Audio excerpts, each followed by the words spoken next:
Si u duket kur kanë kaluar më shumë se 2 muaj nga kjo protesta, mendoni që me ardhjen e shtatorit do të ketë një ringjallje të, le të themi, numrit dhe protesta do të vazhdojë siç filloi?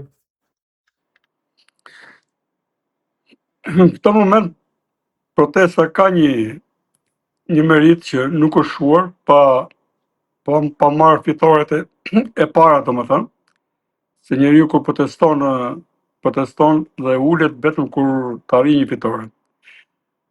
Besoj që ka problematikat e saj, se nuk ka organizimin që mund të ketë një parti politike, një grupacion tjetër qeveritar, jo qeveritar.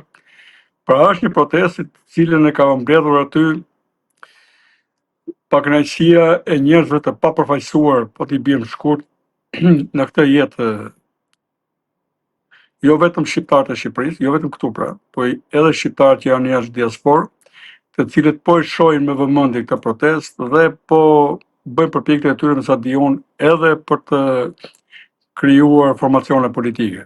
Sidoqoftë, protesta ka një merit që nuk është shuar, pra pa marrë një fitore nuk mund të kthehesh i humbur edhe ti thuash shqiptarëve nesër që edhe protesta nuk vlen, pra këtu ka një merit. Pastaj se çfarë duhet fitojnë fillimisht, ato vlen për të diskutuar. Dhe besoj që duhet të bëj korrigjimet e duhura në lidhje me organizimin. Saç kanë disa merita, kanë dhe disa pasaj kusure, pasi duhet kishin tani, duhet ishte tribune një mendimi politik, mund të ishin mendime të ndryshme politike, pra unë parashikoj që aty ka njerëz që kanë dhe mendime ndryshme politike, por që të bashkohen në atë që të kemi një luftë kundër korrupsionit, arrogancës, për zgjedhjet e lira, për ato 2 ligje që donin që u bën sebeb për dalë, edhe paketa maleve për investitorë strategjik, edhe ligje tjera që janë në kundërshtim total me interesat e vendit dhe të popullit. Pra duhet të ishin, besoj, edhe më të qarta, duhet të kishin një kalibrim të dur. Aty nuk kemi parë që është një elit realisht e cila të bën për vete me qartësinë e mendimit, pra nuk është lënë vend asaj elite, me sa shohun, e me sa kam dëgjuar, por ka një entuziazëm i cili buron nga realisht nga që quhet protestë brenda shpirtit të njerëzve të cilët janë ngopur me lukë zbrazur, me arrogancë, edhe me shumë, me gojën plot penalitete tjera që nuk trajtohen as nga sistemi i drejtësisë, as nga politika dhe për të cilat njerëzit tani janë detyruar të dalin në rrugë. Për mua është një protestë edhe ndaj sistemit të drejtësisë që nuk po vepron. Ata nuk po e kapin, po është një protestë i gjithë sistemit, përfshirë dhe sistemin e drejtësisë, i cili ka rënë fatkeqësisht në një lloj letargjie. I është rikthyer metodës vjetër, të riqur në hije edhe mos u përball, jo më t'i parapri, se atë ka vlerë edhe zbatimi i kodit penal, procedurës penale. T'i parapri me ndëshkimet që jepen, me trajtimin me drejtësi që i bën çështjeve ndryshme, t'i paraprit keqes, po edhe mos i shkoj në kohën e dur pas faktit kryer, kjo është e rëndë. Kështu që mendoj që protesta duhet të kthehet në tribunë tani politike, pra mendimi politik shoqëruar me energjinë dhe solidaritetin e shqiptarëve, pavarësisht që mund të kenë dallime, po të kenë dallime të paktën në atë që quhet e ligjshme. Kjo protestë është një protestë e njerëzve të ligjshëm që fatkeqësisht janë të papërfaqësuar kundër paligjshmërisë që ka kapur pushtetin dhe politikën. Ngjarje që ndodhi disa ditë më parë, ku jati i një biznesmeni të njohur shqiptar u gjend përballë një hetimi pasi dyshohet se në atë jat u qellua me armë zjarri. Megjithatë, nga hetimet më vonë, ende nuk kemi një informacion të saktë se çfarë ndodhi në jat dhe sa persona ishin pasi le të themi dyshimet e para janë që ka pas më shumë persona se që ka njoftuar policia. Ju bëri përshtypje mënyrë se si u menaxhua nga policia kjo ngjarje?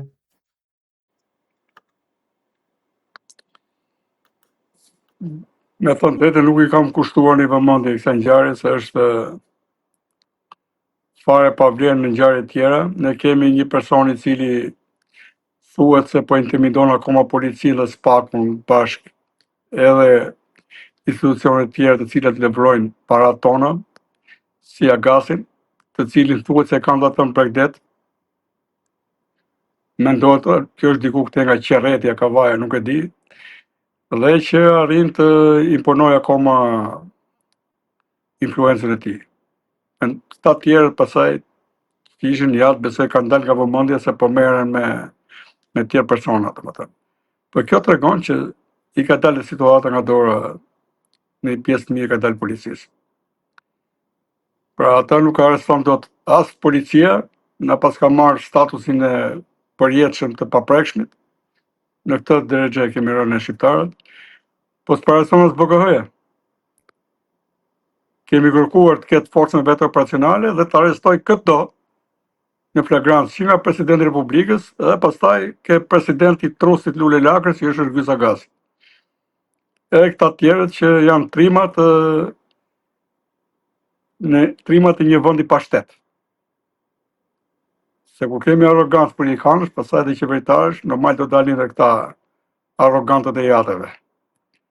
Kur kemi shtet, pastaj do të kuptojmë që do të kemi këto siklete, përveç kësaj vape që kemi nga moti 1, zjarret 2 dhe çmimet e larta 3. Prandaj i kemi ne poshtirosur dhe prandaj çoj mesazh dhe këtyre arrogantëve. Jo që psiren, jeni poshtirosur domethënë. Jeni fundurrina të këtij kombi, që mburreni që kemi kapur shtetin, por që ne nuk na heqin shpresën që do përgjigjemi herë mirë, domethënë. Që guxuat me fundurrinilikun tuaj të kapni shtetin dhe të shkoni aty ku nuk duhet të shkoni. Dhe të na mbani peng. Po kjo do jetë e përkohshme. Avokati, ke ndjekur zhvillimet në Kosovë ku duket se Albin Kurti po e çon vendin përsëri në zgjedhjet parakohshme. Çfarë kam konstatuar duke qenë Albini në opozitë edhe në opozitë është që ka krijuar kultin e liderit ose personalitetit. Edhe gjë që është shumë e dëmshme, ka qenë e dëmshme në Shqipëri, me Berishën sidomos dhe me Ramën. Edhe Rama noton, lundron apo vegjeton atë kultin e tij, tashmë të zverrur domethënë. Kurse zotëria ka qenë një lider i padiskutueshëm në partinë e tij, pra ajo parti ka qenë parti rreth tij, partia e tij, dhe tashmë shoh që megalomania që karakterizon ata që i bëjnë zmet të kultit personalitetit e mban peng vendin. Pra për të nuk ka rëndësi as partia, as vendi, për të ka rëndësi mosfia e tij. Besoj se po e kuptojnë edhe njerëz tjerë dhe pse më vones. Pra është një lider karakteristik i politikës primitive të Ballkanit, që akoma s'po hyn në shinat e një mentaliteti modern, ku të kemi ide dhe integritet në raport me ide, besueshmëri në raport me ide, kemi konkretizimet politikave dhe jo thjesht retorik. Pra besoj Kosova tani ka hyrë dhe në atë ciklin si puna e protestës tu që vinë për dallë, kemi 70 ditë, po duhet kishin bërë disa hapa. Po të paktën nuk është shuar, tu është pjesa që ngushëllohemi. Edhe atje kemi politikë që nuk besoj i shërben raporteve në planin afatgjat, raportet e Kosovës me aleatët e natyrshëm që është radhë parë SBA-ja pastaj Europa. Nuk e di çfarë ka Kurti në mendje, ku ta çojë atë vend dhe në çfarë forme qeverisje t'i lërë tashëgimia të vendit.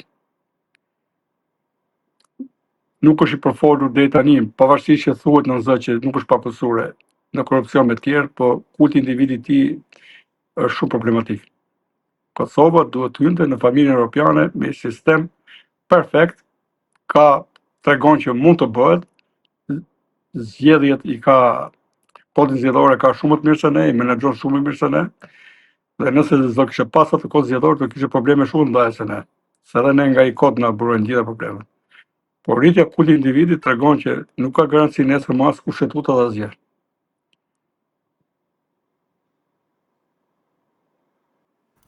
Avokat, kemi folur bashkë për sigurinë e bankave ose për sjelljen e bankave. Vetëm pak ditë më parë doli një, le të themi, informacion që dy persona, dy ish-punonjës të një banke të nivelit të dytë, arritën që të përfitonin, të vidhin shqiptarëve rreth 200.000 euro te Raiffeisen Bank. Sa të sigurt janë parat e shqiptarëve? Tani ne pam që ata që kishin marrë komplet monopolin e shërbimeve të sigurisë për lidhje me akshin, ku ka ndërthurur dhe Mashakën, kuptohet se nëpërmjet akshit janë rreth 97 shërbime mos tepër. Ishte Malbeqiri, Ergysa Gasi dhe gjithë tjerët. Njëri më i dut se tjetri. Shumë pak mund të jenë ata që kanë qenë të besueshëm, që kanë treguar që nuk e kanë shpërdoruar ato gjë. Kemi pasur sulme 2022-shin. Ne kanë dalë dhe emrat e agjentëve tanë të shërbimit sekret. Kjo është përfaqe e zezë, është turp dhe humbje madhe për ne.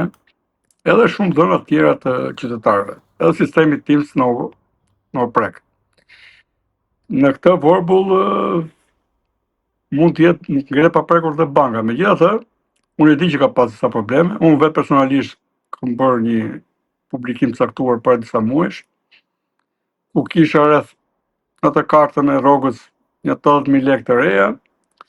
Të nesme të shoh disa mesazhe që më bijnë, që janë kryer transakcione, edhe shoh veten përveç atyre parave dhe me një 2 milion lekë të vjetra në borxh. Nuk e di se si funksionojnë ato karta që karta e punës nuk mund të marrësh borxh, domethënë mbaron dhe aty dhe s'përgjigjet më. Karta e rrogës. Pra, është e rregulluar për 2-3 ditë, 4 ditë se mbaj mend. Problemi ishte që nuk përgjigjeshin dhe kjo krijon panik.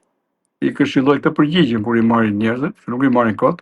Mund të kenë pasur punë, po duhet përgjigjen, ta gjejnë vetë mënyrën se si organizohen.